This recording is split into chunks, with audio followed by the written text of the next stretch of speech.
안녕하세요. 지메입니다. 오늘 할 내용은 지메의 경매 컬럼에 있는 경매 물건을 볼 때 이런 것도 봐야 한다 라는 글에 대해서 보도록 하겠습니다. 경매 물건을 볼 때 많은 부분들을 보거든요. 그 중에서 이제 정보가 숨겨져 있는 그런 뭐랄까 이거 보면서 왜 이런 일이 있었을까라는 싶은 생각도 들면서 또 다른 어떤 혹시 무슨 일이 있는 건 아닐까, 왜 미납을 할까 이런 고민을 해볼 때가 있습니다. 이 물건도 보시면 이렇게 미납을 했죠. 입찰을 해서 낙찰을 받았는데 21명이 들어와서 93%의 낙찰을 받았는데 미납을 했습니다. 미납을 하고 다음에 다시 재매각이 시작이 됐는데 과연 왜 입찰 보증금 1155만원까지 벌어가면서 이런 미납을 할까요? 뭐 미납하는 여러 가지 이유들이 있겠지만, 물론 뭐 가장 많은 이유 중에 하나가 대출적인 문제가 있을 것이고 기타 여러 가지 문제가 있을 건데, 뭐 물건에 대한 하자도 있을 것이고 뭐 개인적인 사정이 있을 수도 있겠죠. 그런 것에 대해서는 서류상의 봐갖고는 알 수가 없습니다. 그렇지만 혹시 이런 이유가 있지 않을까라고 짐작을 해보는 여러 가지 좀 정황들이 있을 수가 있습니다. 자, 이 물건을 보시면 이 물건을 보시면 자, 소유권 보존등기가 1993년도였습니다. 그럼 오래되었죠? 1993년도에 했는데 소유권 처음에 이전을 2000년도에 했죠.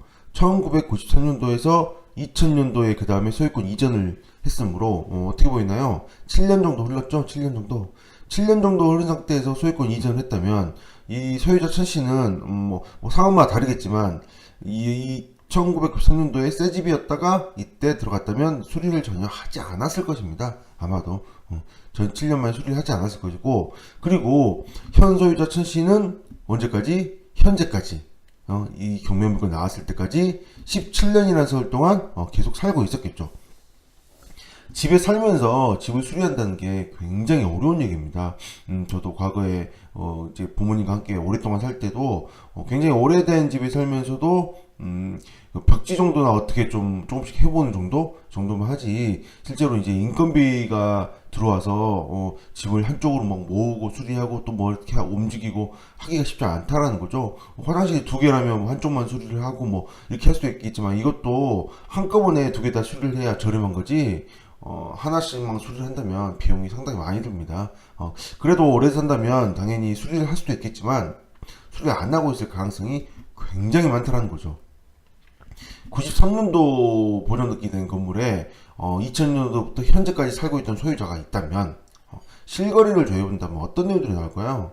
실거래를 보다 보면 이 정도 오래된 아파트라면 실거래가 굉장히 좀 차이가 날 겁니다. 1억 6천5백이 시세로 간다면 어떤 물건들은 1억 6천5백이 나올 것이고 실거래가 뜰 것이고, 어떤 물건들은 갑자기 1억 4천에도 실거래가 나올 겁니다. 바로 이런 것들이 차이입니다. 수리된 집과 수리되지 않은 집들의 이 실거래 차이가 나올 수밖에 없는 거죠. 그래서 이렇게 경매 물건이 나오고 감정평가가 잡힐 때는 어차피 이 실거래를 보고 잡혀있기 때문에 수리된 집을 기준으로 감정평가가 잡히게 됩니다. 그래서 1억 6천5백이고 오래된 집임에도 불구하고 경매 물건이 나왔다 그러면 굉장히 실제 시세는 더 떨어질 수밖에 없습니다. 아무래도 수리가 되어 있지 않은 집일 가능성이 무척 높으니까요. 또 그리고 하나 더 생각을 해본다면요, 이 물건을 보시면 굉장히 물건이 화려합니다. 2012년도, 13년도, 13년도, 16년도, 그리고 현재 경매 진행 중인 물건까지 총 5번의 경매로 나왔습니다. 그 전에는 어떤 생각을 했었냐면 이런 생각을 했었습니다. 경매가 나온 대로 불구하고 다시 취소하고 다시 또 취소하고 이렇게 꾸역꾸역 계속 해서 2017년도부터 계속 유지를 해오고 있잖아요. 계속 유지를 하고 있다면 무슨 걸 합니까? 제일 처음에는 와, 얼마나 이 집이 좋으면 이거를 굉장히 계속 힘들게라도 버리지 않고 남들한테 넘겨지지 않고, 지금 이거는 전부 다 경매 나한테 취소했다는 얘기거든요. 넘기지 않고 계속 방어를 해서 계속 지키고 있었을까 라는 생각을 처음에는 했었거든요. 그런데 제가 얼마 전에 낙찰받았던 물건을 간 적이 있었는데요. 거기 소유자가 했던, 이 물건이 아닌 다른 물건인데요, 소유자가 했던 말이, 이 말이 아직도 생각이 납니다.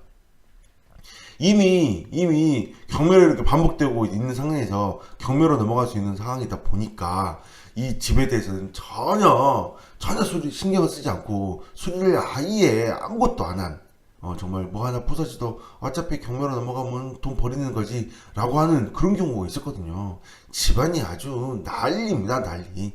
그러니까 일반적인 93년도에서 또 2000년도부터 그냥 살았던 집보다 오히려 더 아주 엉망인 집을 본 적이 있었거든요.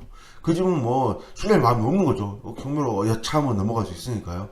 그래서 전혀 신경 안 쓰다 보면 일반적으로 들던 수리비보다 더 많이 든다고 봐야겠죠. 아무래도 오일 수리를 완전히 다 해야 될 정도로 그 정도 수리를 해야 되는 고민을 또 해야 되는 상황이고요. 또 이 물건 또 특히 300만 원 정도의 관리비까지 미납을 했습니다. 거의 이제는 거의 끝까지 가지 않았을까 싶은 생각이 듭니다. 관리비도 미납을 하고 전혀 신경 쓰지 않는 그런 상태인 거죠. 자, 93년도에 전입을 해서 24년이 흐른 상태입니다. 그러면 과연 수리가 과연 얼마나 나올까요? 30평이면 요즘에 33평형 수리 올 수리로 정말 그 좀 나쁘지 않게 괜찮게 수리를 하면 3천만 원 이상 들어갑니다. 3천만 원 이상.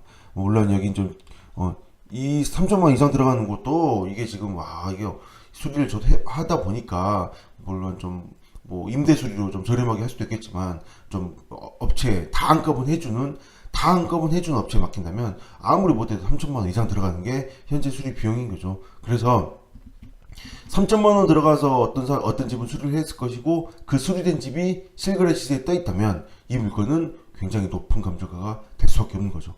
그래서 이 물건은 낙찰을 받게 되면 낙찰을 받고 봤더니 수리비가 생각해봤더니 뭐 그냥 수준이 아니다, 너무 많이 들어갈 거다, 그렇게 생각하면 어떻게 될까요? 미납을 할 수도 있겠죠. 물론 뭐 상황마다 다르겠지만 이런 이유로 미납하지 않았을까, 저는 이런 추측을 이 물건을 보면서 그런 추측을 해보게 되었습니다. 또 말씀드렸듯이 자주 경매 나옴으로 인해서 좀 많이 이제는 애착이 없어지고 굉장히 막 사용하지 않았을까, 하다못해 조그만한 문고리 하나라도 수리 안 하고 넘어가지 않았을까, 그런 생각을 하게 됩니다. 네, 오늘 여기까지 하겠습니다. 감사합니다.